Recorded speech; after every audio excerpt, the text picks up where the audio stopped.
형제자매 여러분 안녕하십니까? 멕시코 시티에서 선교하고 있는 신지원 선교사입니다. 여러분을 만나게 돼서 반갑습니다. 신약 성경 요한복음 2장 말씀을 찾도록 하겠습니다. 신약 성경 요한복음 2장 1절부터 11절까지 읽겠습니다. 찾으신 줄 알고 제가 읽겠습니다. 사흘 되던 날에 갈릴리 가나에 혼인이 있어 예수의 어머니도 거기 계시고 예수와 그 제자들도 혼인의 청함을 받았더니 포도주가 모자란지라 예수의 어머니가 예수에게 이르되 저희에게 포도주가 없다 하니 예수께서 가라사대 여자여 나와 무슨 상관이 있나이까 내 때가 아직 이르지 못하였나이다. 그 어머니가 하인들에게 이르되 너희에게 무슨 말씀을 하시든지 그대로 하라 하니라.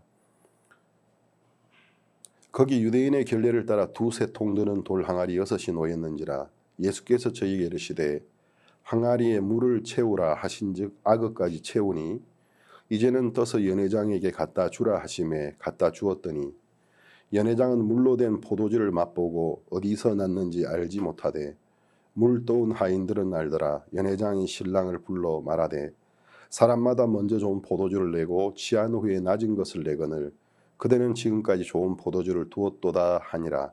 예수께서 이 처음 표적을 갈릴리 가나에서 행하여 그 영광을 나타내심에 제자들이 그를 믿으니라. 11절 말씀까지 읽었습니다.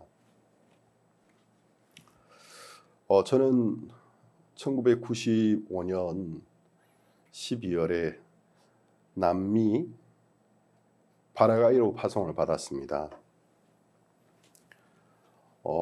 이제 25년이라는 세월이 흘렀는데 남미 파라과이에서는 제가 선교사로서 가져야 될 마음가짐 이런 것들을 배우면서 정말 행복하고 기쁘게 지냈던 것 같습니다. 그리고 하나님께서 우리가 그 하나님의 뜻을 따라서 복음을 섬길 때에 우리의 모든 필요를 채워주시는 부분들도 보여주셨습니다. 그러다가 또 하나님 교회 인도를 받아서 2001년 6월경에 남미 북부에 있는 페루로 이동을 하게 되었습니다.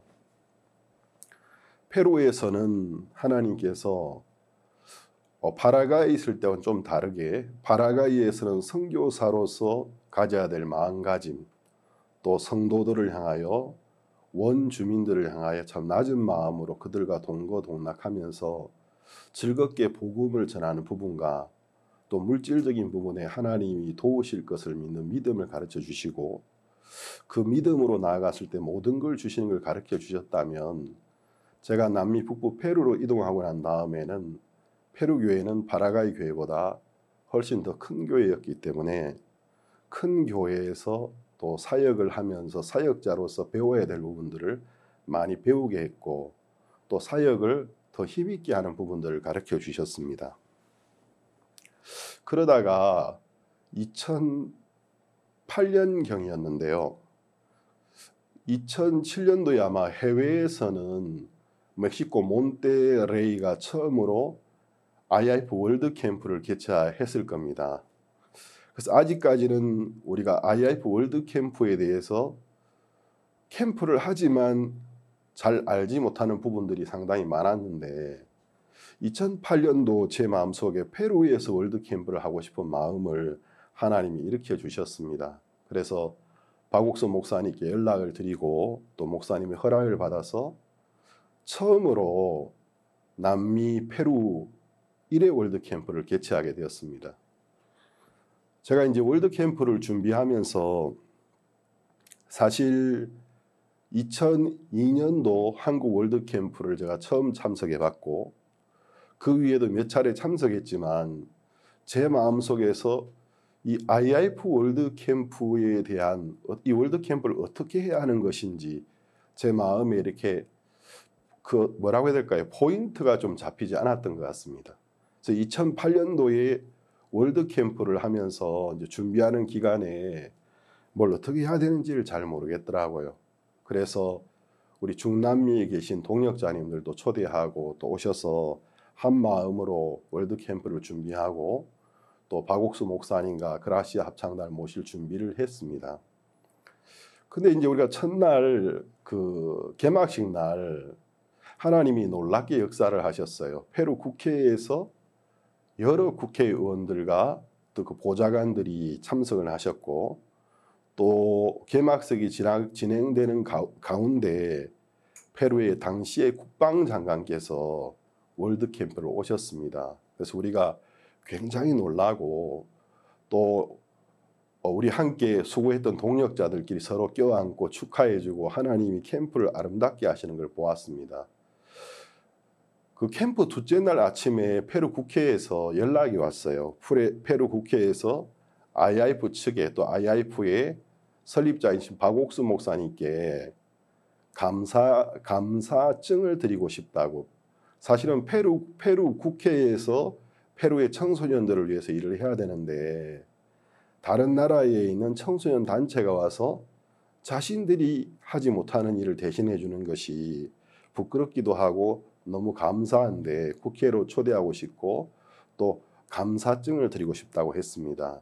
그래서 다음 날 아침에 우리가 굉장히 흥분된 마음으로 박 목사님과 함께 페루 국회로 갔습니다. 페루 국회는 이제 매일매일 아침에 정회가 열리는데 모든 국회의원들이 모인 가운데 정회가 계속되고 있었습니다.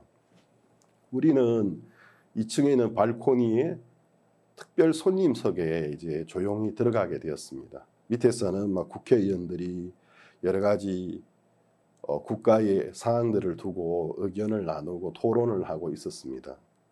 한참 그러다가 그 국회의장께서 2층 발코니 쪽을 쳐다보시면서 이 자리에 국제청소년연합의 설립자이신 박옥수 목사님이 오셨습니다. 우리 페루 국회 모두가 박옥수 목사님께 우리가 인사를 하면 좋겠습니다. 그러시면서 이제 모든 국회의원들이 2층 발코니를 쳐다보게 되고, 또 목사님께서 자리에 일어나서 인사하시고, 참 우리가 감격스러운 시간을 가졌습니다.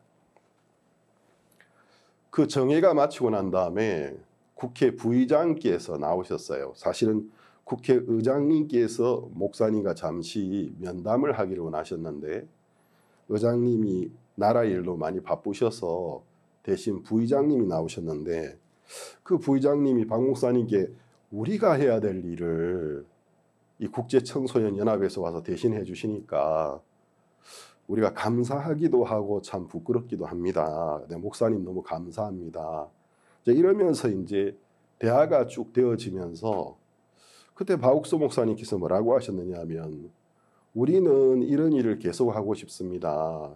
사실 우리가 이런 일을 하는데 굉장히 많은 물질도 들고 수고를 하게 되는데, 만약에 내년에 페루 국회에서 5,000명 정도의 청소년들을 모아줄 수 있다면, 그리고 경비적인 부분을 감당해 줄 수 있다면, 우리 국제청소년연합에서 우리가 프로그램 쪽을 담당해서 정말 페루 청소년들을 올바른 어떤 가치관으로 이끌고 하는 이 캠프를 할 수 있겠습니다. 그렇게 말씀하셨어요.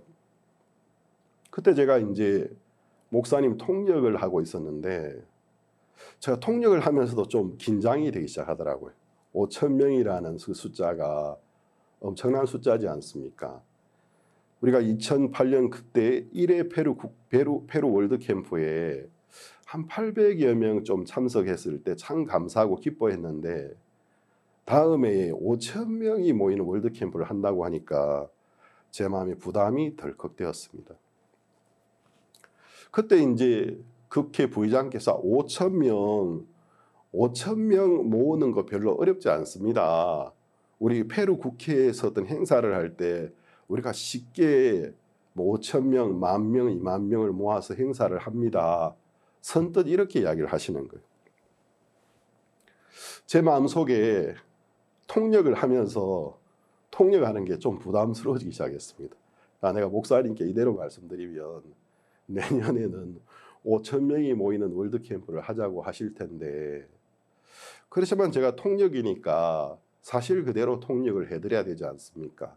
그래서 목사님께 그대로 말씀을 드리니까 목사님이 너무너무 기뻐하시는 거예요. 막 감격하시면서 그러면 우리가 내년에는 페루 국회와 더불어서 5천 명의 청소년들을 모아서 같이 월드 캠프를 하면 좋겠습니다. 하고 그날 회의가 마쳤어요. 돌아가는 차 안에서 목사님 참 기뻐하시고 캠프 내내 기뻐하셨고 이제 월드 캠프를 마치고 한국에 돌아가시고 난 다음에 주일 설교 때나 간혹 지역의 교회를 방문해서 연합으로 예배를 드리거나 대전도 집회를 할 기회가 있을 때 저도 이제 인터넷으로 말씀을 들을 수 있고 소식을 들을 수가 있었는데 목사님께서는 이제 내년에 페루에서 5천 명이 모이는 정말 성대한 월드캠프를 하게 되었습니다.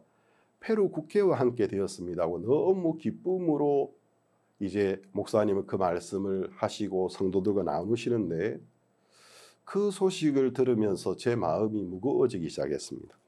지금은 이렇게 돌이켜보면 참 부끄러운 간증이지만 그것이 그 당시에 저의 마음이었습니다. 하나님께서 우리 가운데 우리가 그를 믿을 때 무슨 일이든지 하실 수 있다. 크고 놀라운 일을 하실 수 있다라고 믿고 있다고 생각했고 또 그렇게 이야기했지만 정작 어떤 제 생각을 뛰어넘는 어떤 숫자가 나왔을 때 제 마음이 경직되고 제 마음이 긴장이 되었습니다. 그리고 이제 마음 한쪽 구석에서는 내가 중남미에 오래 산 건 아니지만 그래도 1995년에 선교를 나와서 그 당시가 2008년이었으니까요. 2008년 8월경이었으니까 내가 그래도 12년, 13년 정도 중남미에서 선교하면서 이웃나라도 많이 다니고 해서 다 안다고 말하면 과언이겠지만 그래도 중남미 사람들의 어떤 특징, 중남미의 정치 어떤 수준 이런 것을 신문이나 또 형제자매들과의 대화나 이런 것을 통해 어느 정도 알고 있다라는 생각이 제 마음에 형성되어 있었습니다. 중남미 국가들은 대부분이 석유 산유국들이고 천연자원, 천연가스 정말 못 살기 힘든 조건들을 가지고 있어요. 그래서 프랑스의 어떤 유명한 사상가는 페루를 방문하고 난 다음에 한 말을 했는데 그 말이 이제 유명한 어떤 말이 되어져서 페루 국회에서 또 페루 뉴스에서 자주 인용하는 말이 되었습니다. 그 사람이 이야기하기를 페루는 황금 벤치 위에 앉아있는 거지와 같다라고 표현을 했습니다. 그래서 이제 페루 국회의원들이 또 언론에서 그 표현을 그 문구를 굉장히 슬로건처럼 자주 써요. 우리 페루는 아무개가 말한 것처럼 황금 벤치 위에 앉아있는 거지와 같다. 그 표현이 정말 맞는 것 같다.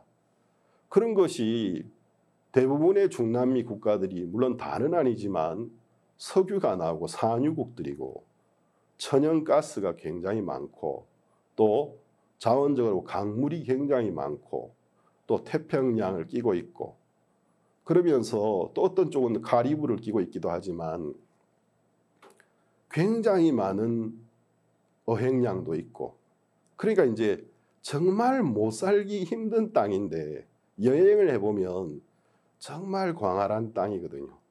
고속버스를 타고 달려보면 가도 펼쳐져 있는 땅들이고 그리고 그 빈 땅들이 굉장히 많아요.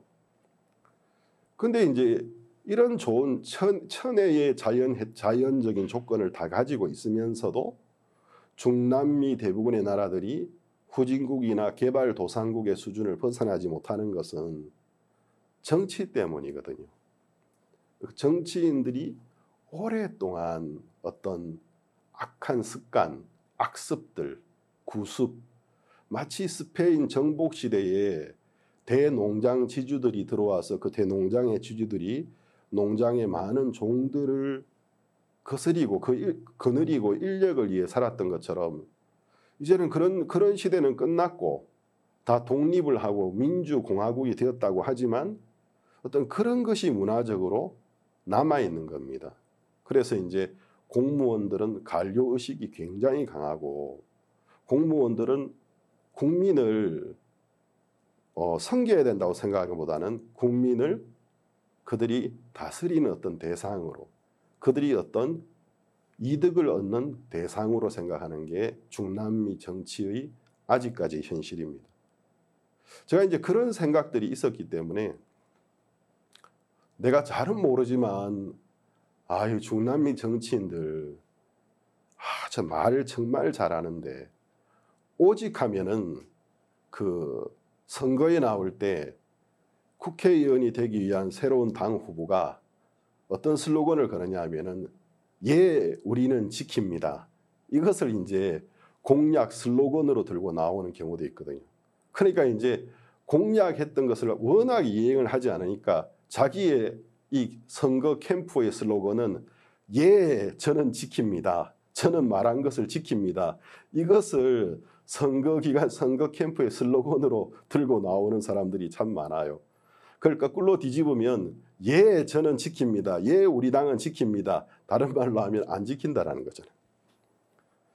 제가 이제 그런 어떤 경험을 통해서 얻은 것들도 있었기 때문에 저 페루 국회에서 5천 명을 모아준다고 했지만 저거 그냥 목사님 앞에 그냥 좋은 분위기에서 좋게 이야기한 거지. 캠프 때 잘 안 도와줄 거야.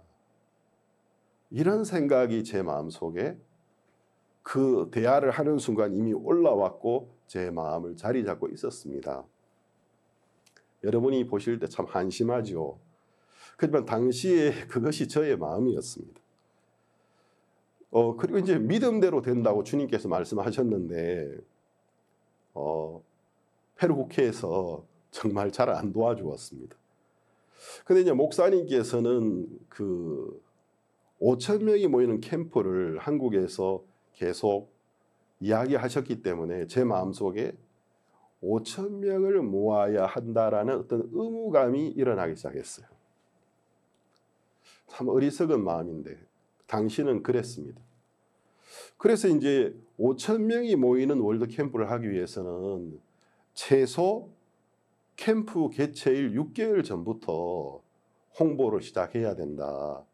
전국을 투어해서 홍보를 해야만 5천 명이라는 숫자를, 또 우리는 5천 명이라는 것이 한 번 와서 보고 가는 그런 것보다는 행사 내도록 참석하는, 숙박하면서 참석하는 인원을 흔히 생각하지 않습니까? 그 당시 제 마음은 그랬습니다.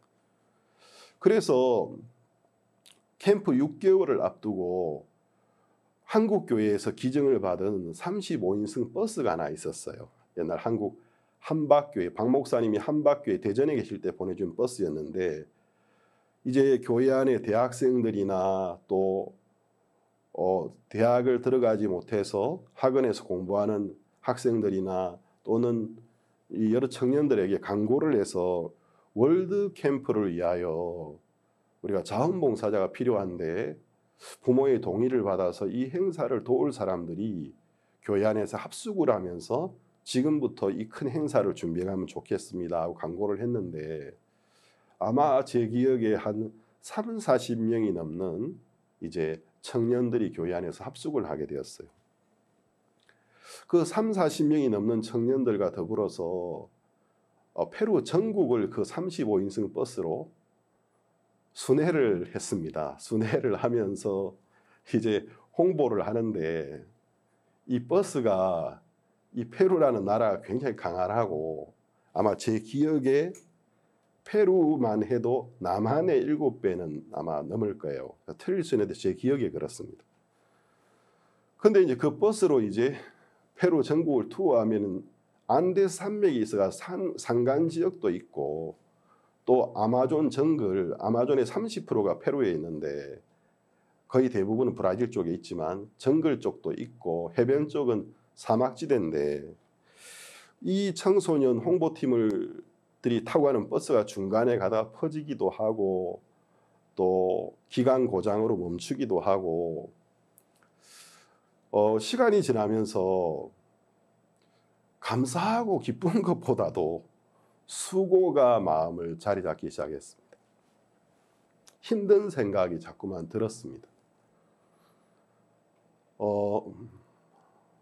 그러면서 이제 우리가 월드 캠프를 준비를 했어요. 또 30여 명의 청년들이 선교센터 안에 사니까 6개월 동안 교회 안에 살고 있는 신학생들이나 돕는 지체들을 다 하니까 하루에 식사 인원이 약 100여 명에 가까운데 100여 명에 가까운 사람을 6개월 동안 먹이는 것이 이게 장난이 아니더라고요. 특히 3, 40명의 이 청년들은 돌이라도 소화시키는 나이라고 하지 않습니까? 얼마나 잘 먹는지. 그리고 뭐 이 물질이 어디서 나온 재정적인 것이 어디 지원이 되는지 이런 것도 별로 관심이 없잖아요. 오로지 먹는 거 뭐 2그릇씩 3그릇씩 먹는데 본인들은 기쁘고 즐겁지만 이제 이 행사를 준비하는 제 편에서는 참 모든 것이 부담스럽고 힘들었어요. 근데 행사를 얼마 앞두고 이제 박 목사님께 전화가 와서 야, 이번에 행사가 진짜 5,000명의 참석자들을 위한 정말 큰 행사인데 개막식을 그 행사장에서 하지 말고 모든 시민들이 볼 수 있는 그 페루의 수도인 리마의 모든 사람들이 알만한 다른 장소에서 개막식을 개최해서 많은 사람들이 행사 소식을 듣고 와서 공연도 보고 또 메시지도 들으면 좋겠다. 아, 목사님 그렇게 하면 좋겠습니다. 제가 생각해도 참 그건 좋은 것 같았습니다. 그래서 이제 또 그 원래 우리 그 캠프 메인 장소는 시 외곽에서 1시간 이상 떨어진 곳에 있었는데 이제 시내에다가 개막식 장소를 빌려야 했는데 시내에 있는 리마 사람이라면 다 알만한 바르케데 엑스포시션이라는 5,000명쯤 들어갈 수 있는 야외 유일한 야외 극장이 있었어요. 그 장소를 대관하게 되었고 이제 마침내 캠프가 시작이 되었습니다. 캠프 저녁에 그날 저녁에 국방부 장관도 오시고 또 목사님, 한국에서도 한 국회의원이 국제청소년연합이 어떻게 일하는지 직접 보고 또 강연도 하러 동행해 오셨고 많은 국회의원들과 또 보좌관들도 왔어요. 한 3,500명 정도 참석을 했는데 성대한 행사였어요. 본 캠프에는 1,500명쯤 되는 학생들이 참석을 했습니다. 근데 이제 제 마음이 너무 좁아져 있고 또 믿음이 없는 생각에 빠져 있다 보니까 5,000명이 모이지 못했다라는 어떤 그런 생각들, 정말 어리석은 생각들. 우리가 그 믿음으로 어떤 일을 할 때 참 아름다운 결과를 얻을 때도 있고 또 어떤 힘들고 어려운 일을 만날 때도 있는데 만약 우리 마음이 믿음에 초점이 맞추어져 있고 또 복음을 전하고자 하는 하나님의 뜻, 또 그 분명한 마음을 받고 있는 또 하나님의 종인 목사님의 마음과 같으면 형편에 매이지 않고 감사함으로 복음 전할 수 있을 텐데 제 마음이 거기에서 좀 어긋나 있었습니다. 그래서 캠프 기간 굉장히 제 마음속에 힘들고 지쳤습니다. 근데 목사님께서 이제 그런 어떤 저의 마음을 정확하게 보셨어요. 제 신앙의 문제점들을 보셨습니다. 그리고 제게 이렇게 마음으로 신앙 상담, 신앙 교제를 해주기 시작하셨어요. 신 목사, 자네는 어떻게 자네 자신도 사랑하고 복음도 사랑하는가? 그건 그럴 수 없는 거야. 한 종이 두 주인을 동시에 섬길 수가 없어. 자네는 복음도 사랑하고 어떻게 자기 자신도 사랑하는가? 그거 안 되는 거네. 제 얼굴을 이렇게 뚜렷이 쳐다보시면서 그렇게 말씀하셨습니다. 그때는 이제 제 마음이 그런 어떤 믿음 없는 마음과 제 어떤 경험과 생각, 제가 한 것을 한 수고와 나름대로 어떤 알고 있다라는 생각에 마음이 빠져서 목사님이 이제 저의 어떤 신앙의 문제를 보고 안타까워하시면서 지도해 주시려는 안타까움은 느껴지는데 그 목사님의 눈길을 제가 볼 때 참 안타까워하시고 지도해 주시는 마음은 느껴지는데 제 마음은 너무나 멀었기 때문에 그 안타깝게 저를 보시는 눈빛이 제 마음을 오히려 더 힘든 어떤 결과를 가져왔습니다. 목사님이 이제 밤에 한 12시쯤 넘은 밤이었어요. 수양의 기간에. 그날 일과를 다 마치고 또 저녁에 기도회도 하시고 굉장히 피곤한 시간이었는데 그 캠프장인 풀밭에 저를 이렇게 부르셔서 여기 좀 앉아보게. 그래서 신목사, 자네나 나나 다 흙이네. 앞으로 30년, 50년쯤 지나면 우리는 다 흙이야. 흙이 되는 거야. 흙이 뭘 할 수 있나? 흙 위에다가 소변을 본다고 생각해봐라. 흙이 왜 내 위에다가 소변을 보느냐고 불평하겠냐? 누가 흙 위에다가 똥을 눈다고 생각해봐라. 흙이 더럽다 하겠냐? 우리는 아무것도 아닌 흙이야. 그게 뭐가 어렵냐? 근데 그 교제가 그 당시에는 제 마음에 들어올 여유가 없었어요. 제 생각이 마음을 가득 채우고 있었기 때문에. 그 캠프 기간에 이제 목사님이 메시지를 전하셨는데 낮 시간에 이 요한복음 2장 가나 혼인잔치집에 관한 이야기를 시리즈로 전하셨어요.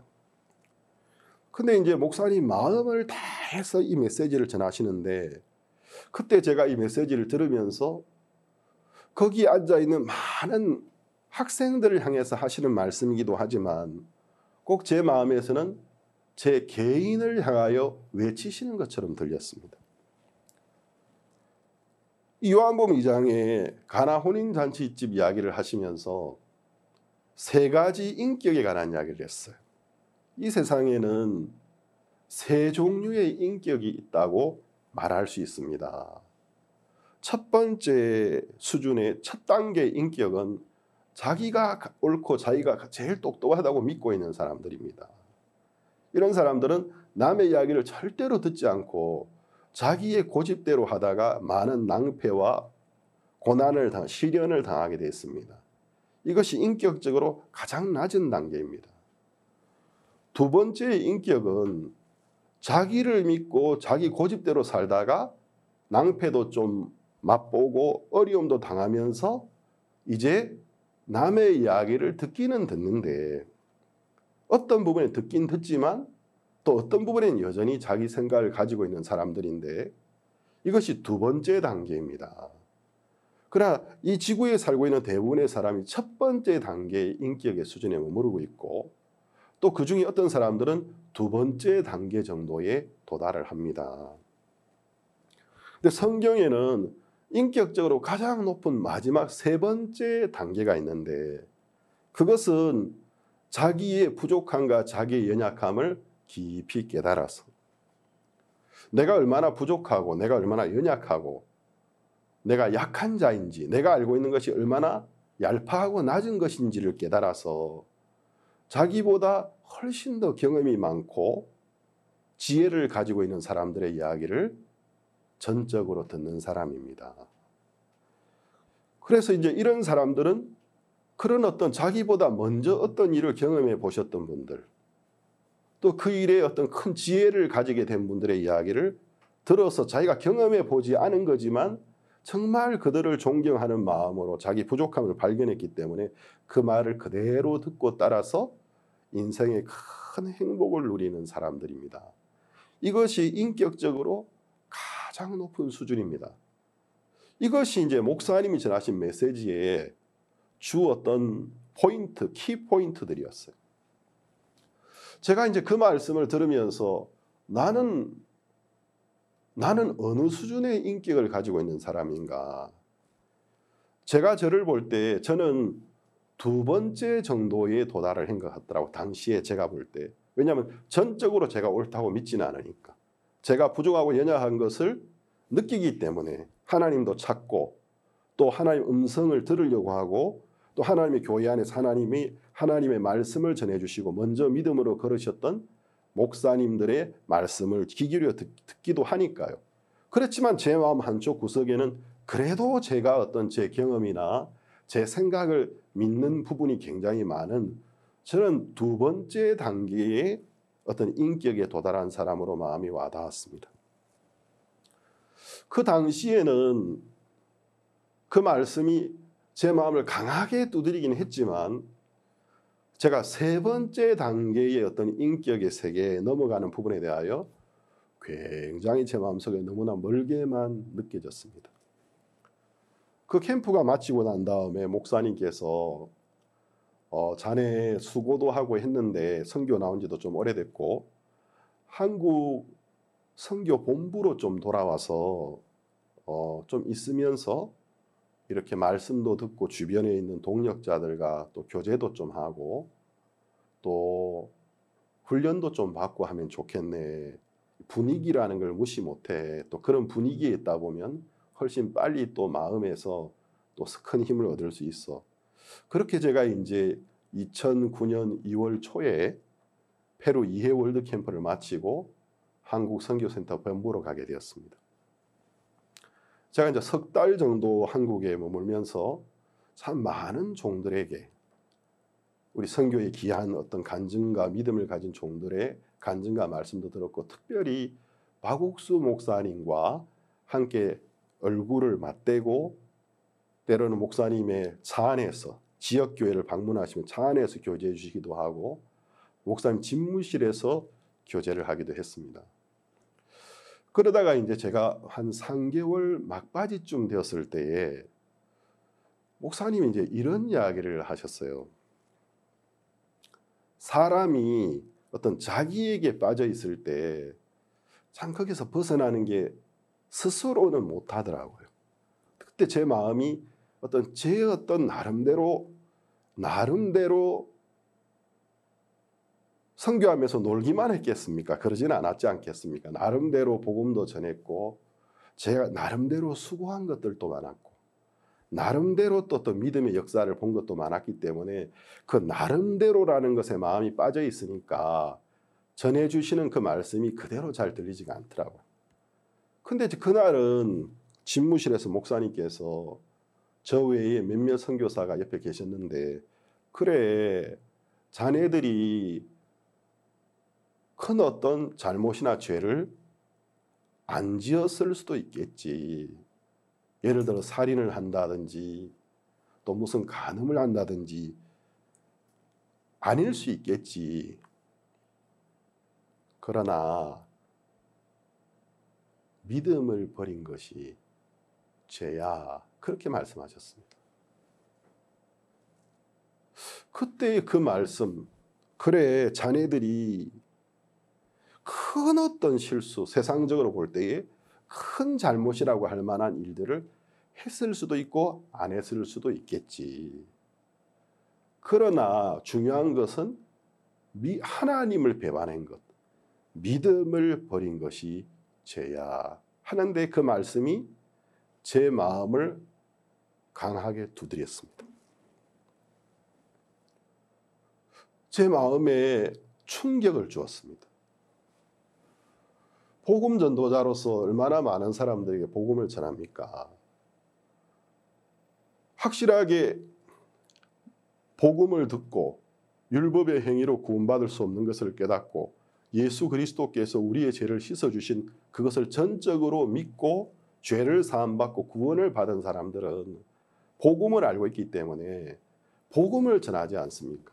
복음을 전할 때 이제 우리가 인생에 관해서 죄에 관해서 율법에 대해서 회개에 대하여 또 구원에 관하여 교회에 관하여 이런 테마별로 복음을 전하는데, 특히 우리가 죄에 관해서 설교할 때 이야기하지 않습니까? 성경이 말하는 성경적인 그 죄라는 것은 범죄들을 말하고 있는 것이 아니고 더 근본적인 것인데 하나님을 믿는 믿음을 버린 것이 죄입니다. 그것이 타락입니다. 하나님을 믿는 믿음을 버렸기 때문에 하나님과 단절되었고 하나님과 단절됐기 때문에 악한 영에게 끌리면서 우리가 숱한 범죄를 하게 되는 것이라고 많은 사람들에게 복음을 전하지 않습니까? 제 자신도 제가 복음 전할 때 명확하게 그런 부분들을 규정을 해서 전해왔었습니다. 복음적인 부분에 있어서. 그래서 제가 그날 그 목사님의 말씀을 들으면서 제 신앙이 다른 사람에게 구원의 복음을 전할 때는 그렇게 명확하게 이야기했지만 제 자신도 전혀 느끼지 못하는 사이, 전혀 제가 인지하지 못하는 사이에 순수하게 하나님의 어떤 하나님의 음성을 들을 때 그 일이 되고 안 되고는 하나님의 뜻이고 우리는 그 모든 일을 이루실 하나님을 믿는 것이고 그분이 말씀은 그 말씀대로 나아가면 되는데 저도 모르는 사이에 제가 어떤 제 생각을 가지고 있고 제 어떤 경험을 믿고 있는 쪽으로 마음이 옮겨져 있는 것을 발견하게 되었습니다. 충격이었습니다. 그러니까 제 마음속에 복음적인 면에서 죄에서 의로 죄인이 의인으로 구원을 받는 부분에 있어서는 복음 전할 때 이런 부분을 명확하게 이야기하지만 제 삶, 어떤 신앙의 삶 속에서 그 선이 흐려져 있는 상태였고 제 마음이 그 어떤 말씀의 위치에서 옮겨져서 있는 것을 발견했습니다. 제 마음에 감각이 살아나면서 하나님 앞에 제가 큰 악을 행한 사실을 깨닫게 되었습니다.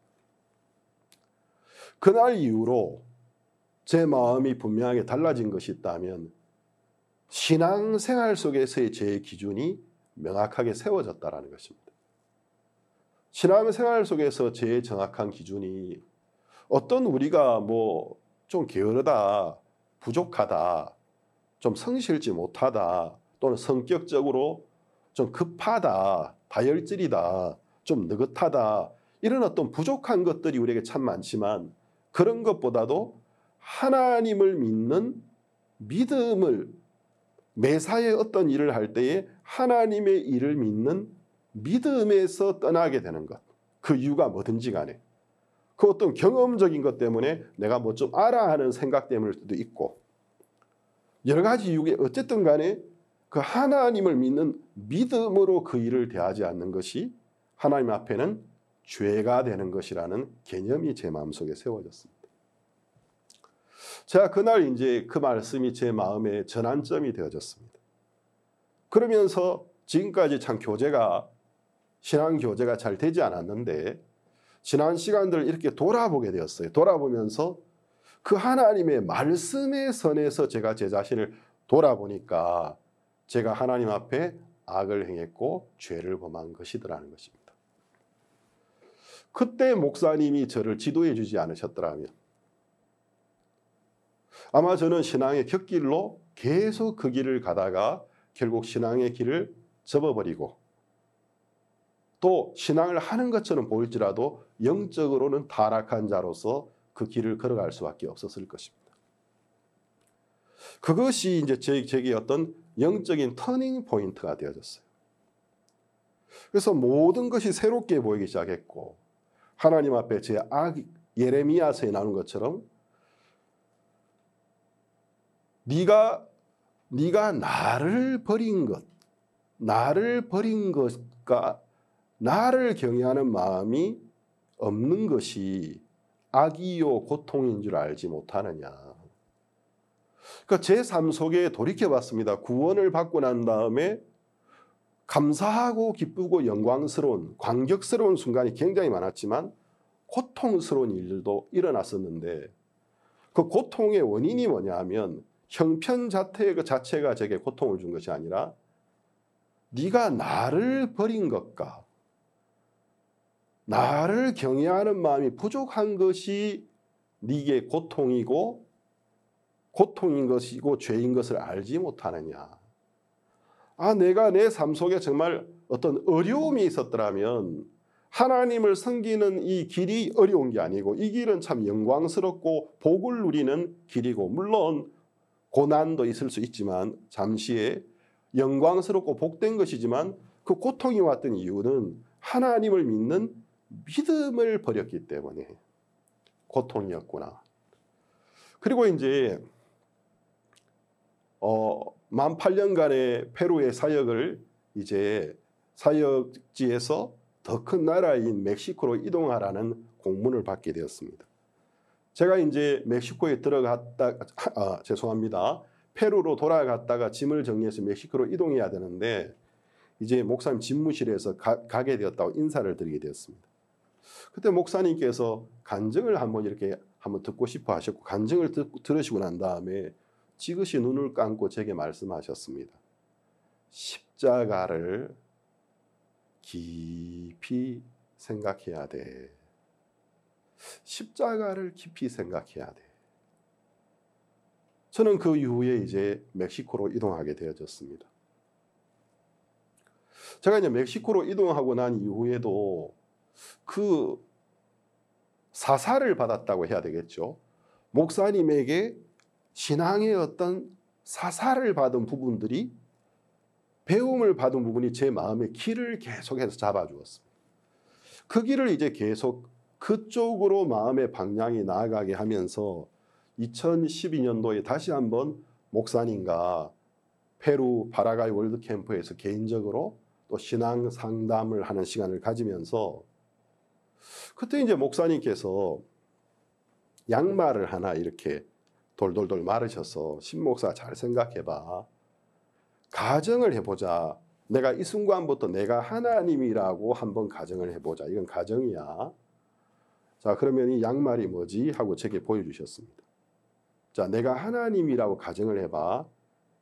내가 이제 이것을 비행기라고 이야기해. 그럼 이거 자네 뭔가? 그러면서 이제 손이의 목사님 양말을 이렇게 공처럼 가볍게 이렇게 좀 튕기셨어요.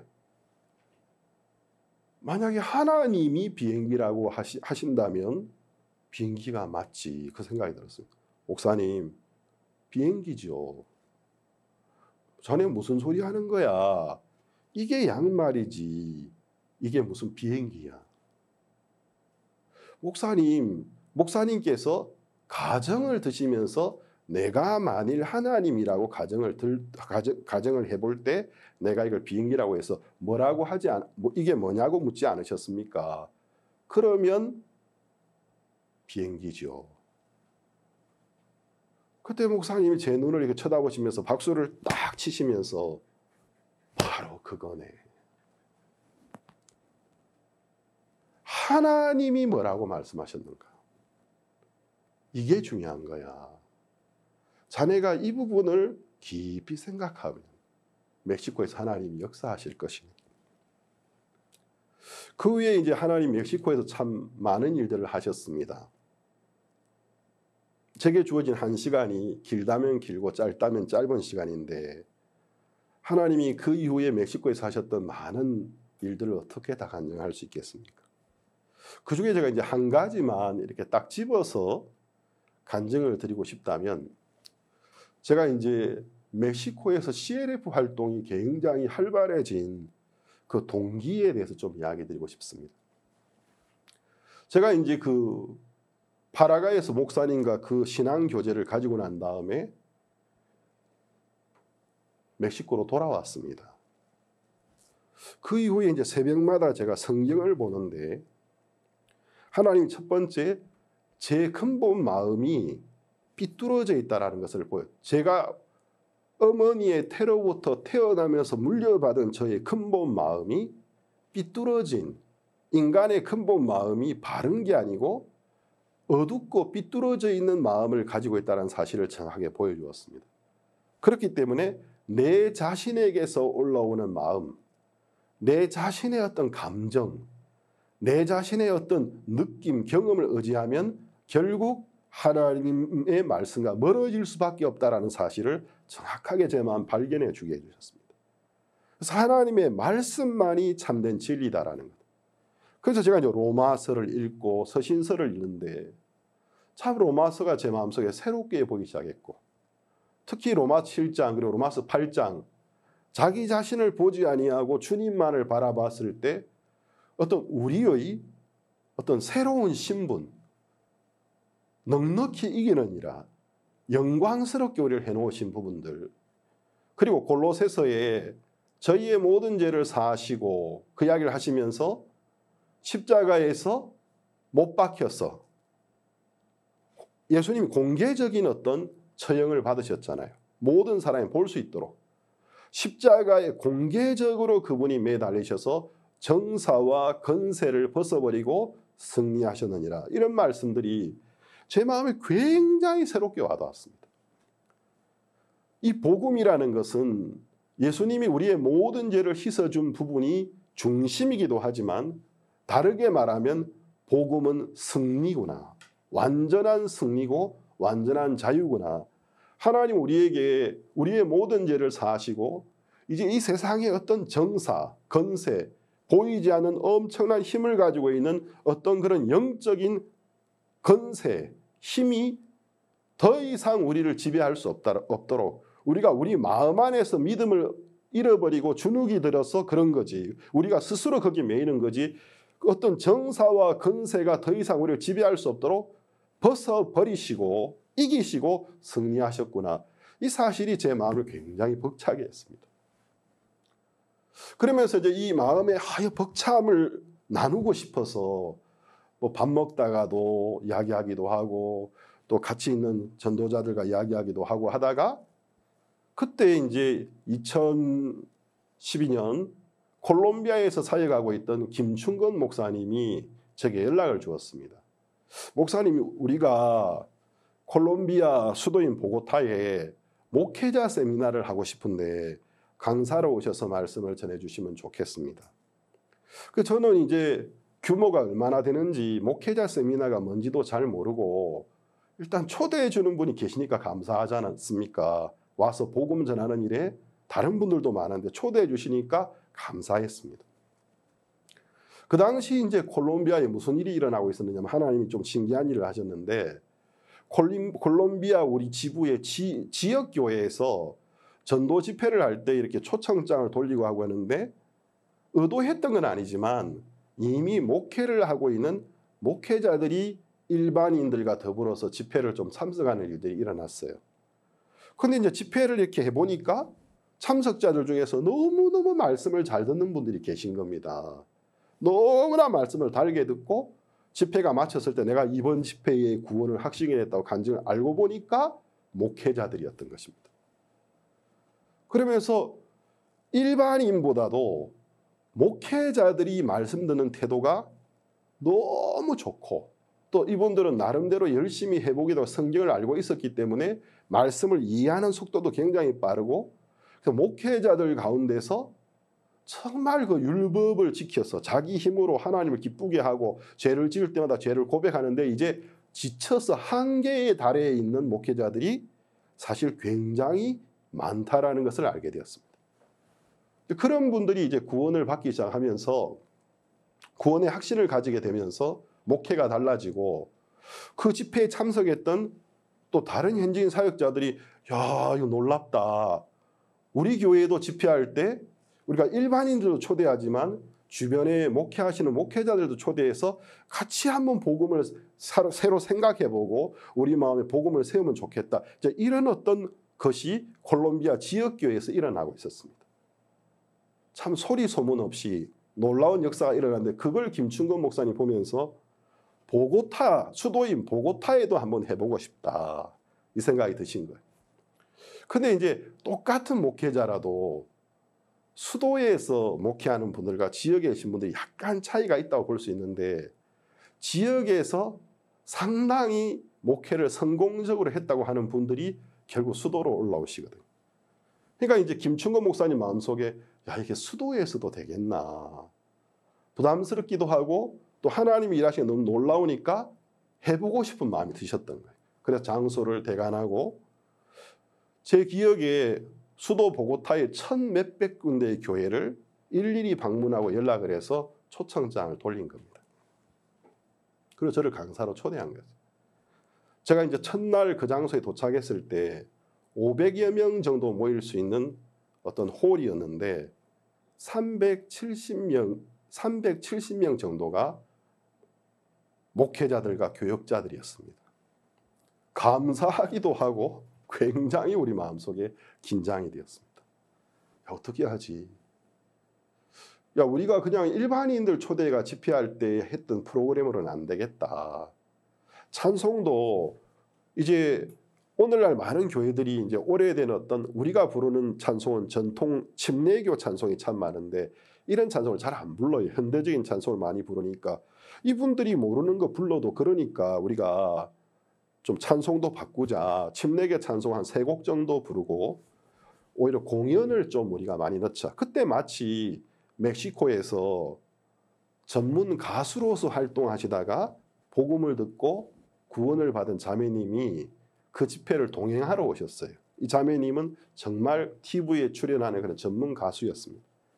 그 자매님에게 부탁을 자매님이 20분 동안 성가 공연을 하면 좋겠습니다. 그리고 우리가 원래 또 이제 강사가 말씀을 마치고 나면 상담의 시간을 가지는데 참석자들이 다 목회자고 교역자니까 상담하고 싶은 사람 손 드세요. 이렇게 하기도 힘든 겁니다. 그래서 프로그램을 다 뜯어 고쳐서 그러면 2부에 상담하는 게 쉽지가 않다. 우리 교회 성도들이 여기 좀 와 계시지만 일반 성도들이 목회를 하고 있는 목회자들, 교역자들 신앙 상담한다라는 것도 좀 안 맞는 것 같고 그러면 강사가 마치 집회지만 이 세미나를 복음 클래스, 복음반을 하듯이 말씀을 세밀하게 설명해야 되겠다. 이렇게 우리끼리 의논을 하고 방향을 잡아서 말씀을 준비하게 되었어요. 저는 사실 참 굉장히 많이 긴장이 되었습니다. 이런 기회를 주신 하나님 감사하기도 하고 긴장이 되었는데 제가 이제 구원받고 난 다음에 교회 안에서 로마서를 통해 참 많은 은혜를 입었는데 목사님이 전하시는 것들 들었던 기억들 또 다른 목사님들이 전하셨던 것 또 제가 읽고 공부하면서 제 마음에 은혜됐던 이런 모든 부분들을 다 이렇게 제 마음에 정리를 하기 시작했습니다. 말씀 전하기 바로 직전까지 기도하면서 말씀을 마음 쏟아서 준비를 했습니다. 온 마음을 다해서. 그리고 첫날 저녁에 말씀을 전하기 시작했는데 말씀을 전하기 전에는 굉장히 부담스러웠는데 이제 이 일을 하나님이 기뻐하신다는 사실을 믿고 강대상에서 말씀을 전하기 시작했을 때 불과 한 10여 분 지나지 않았는데 하나님 제 마음에 힘을 주시면서 담대한 힘을 주시면서 저를 그런 어떤 분위기에서 벗어나서 자유롭게 말씀을 전할 수 있도록 도와주셨습니다. 그러면서 이제 로마서가 이제 말씀이 전해지기 시작했는데 로마서 1장, 둘째 날 오전에는 2장, 둘째 날 저녁에는 3장, 4장, 그 로마서 3장, 4장 정도가 전파되기 시작했을 때에 정말 잊을 수 없는 놀라운 역사가 일어났습니다. 목회자들이 로마서 3장과 4장 속에 나타난 율법과 율법의 의와 복음의 의, 율법으로는 한 명도 의로워질 수 없는데 예수 그리스도의 그 공로를 믿음으로 우리가 의로워지는 부분을 들으면서 말씀 전하는 도중에 곳곳에서 할렐루야 해서 그냥 어떤 설교를 듣고 습관적으로는 할렐루야가 아니고 간격에 받쳐서 할렐루야 아멘 하면서 이쪽 저쪽에서 목회자들이 복음의 분명한 확신을 가지면서 기뻐하고 어떤 목회자들은 그 말씀이 전해진 도중에 막 눈물을 흘리기 시작했습니다. 그것이 이쪽 저쪽에서 막 이제 역사가 일어나면서 너무나 감격스러웠습니다.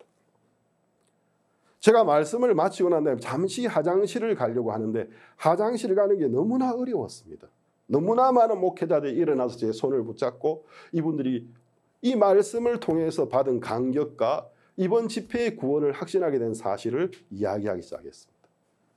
제가 2012년에 그 경험이 제 마음에 너무나 강한 충격을 남겼기 때문에 2012년 그때 이후에 제 마음속에 이것을 계속해야 된다.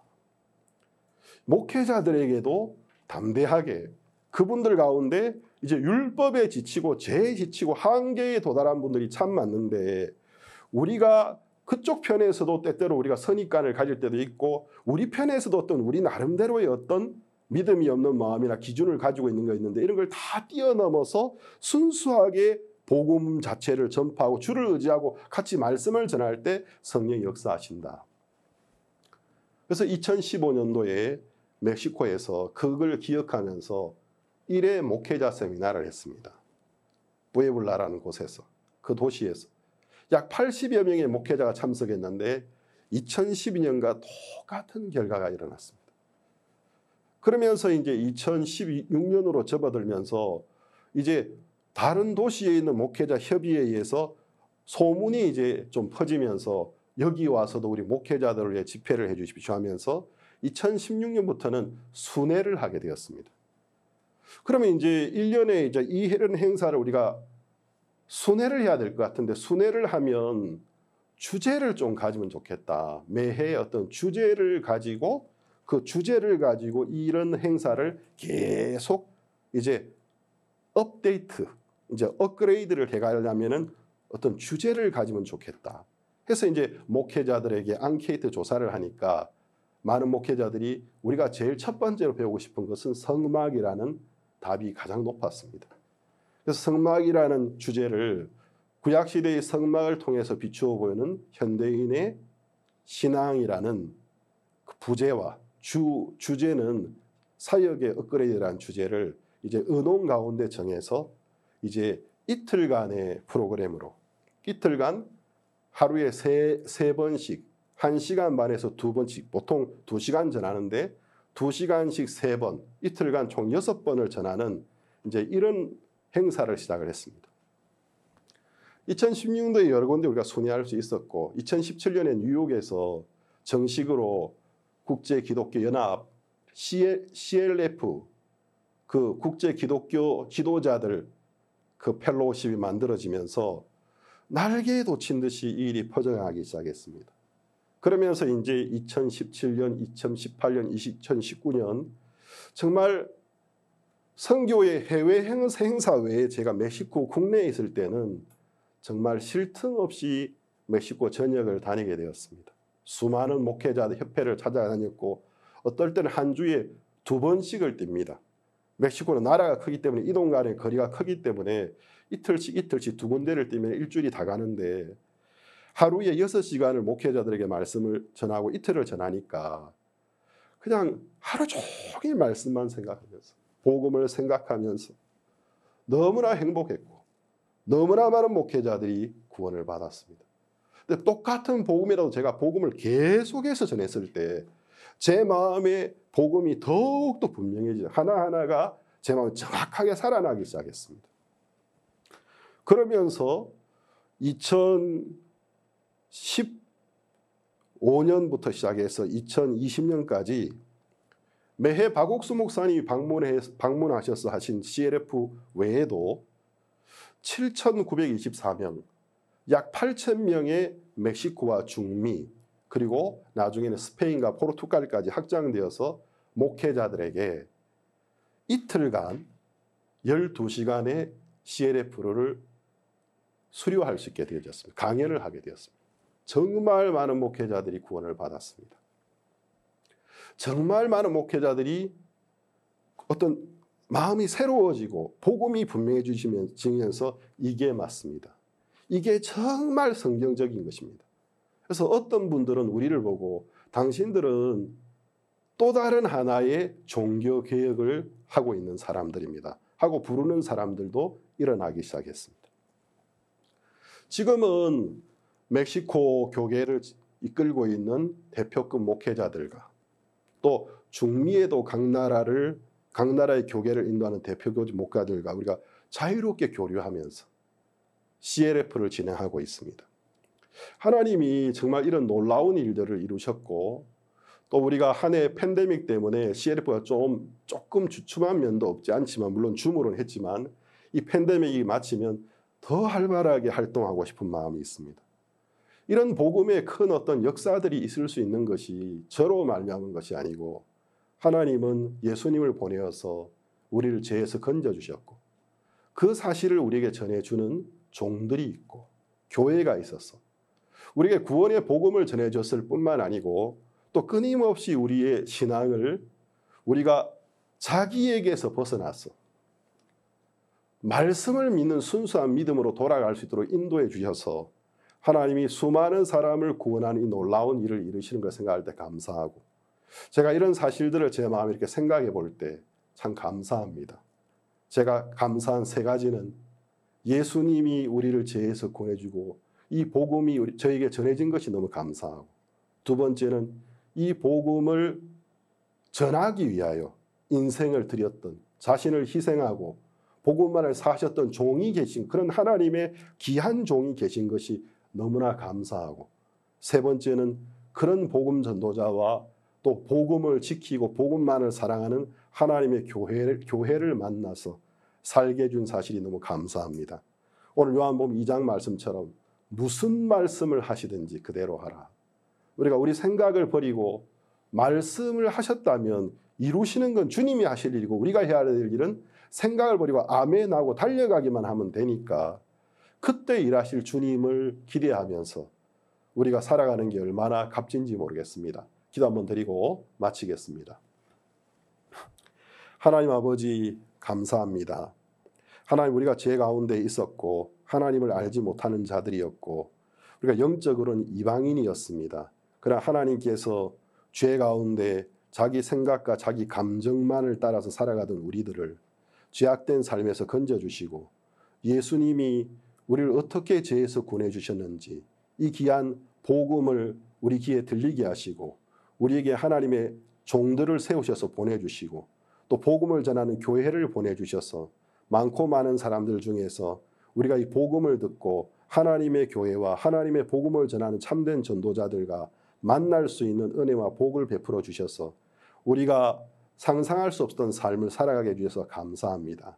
하나님, 이번 수양회를 축복해 주셔서 이번 수양회 속에 성령님께서 우리 가운데 살아서 역사하시고 우리 가운데 하나님을 믿는 믿음, 하나님이 기뻐하는 삶으로 이끌어 주시기를 간구를 드립니다. 예수님의 이름으로 기도드렸습니다. 아멘.